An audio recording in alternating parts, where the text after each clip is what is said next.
Надворешната канцеларија за криминалистички работи од Виница поднесе кривична пријава против 31-годишниот АГ од Виница.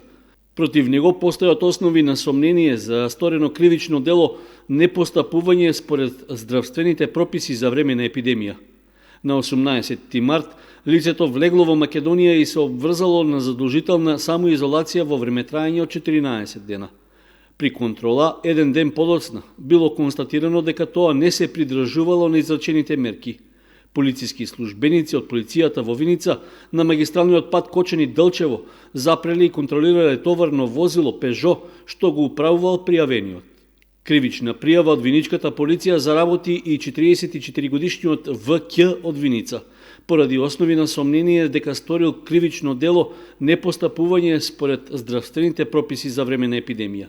На 22 март во 23 часот и 25 минути на местото Јакимовска раскрсница во Виница, додека траел полициски час, полициските службеници дале знак за сопирање на патничко возило што го управувал пријавениот. Тој не застанал и продолжил со движење, постапувајќи спротивно на одлуката на владата на Република Македонија за спроведување на полициски час. Поради тоа, против него е преземена постапка и е поднесена соодветната пријава.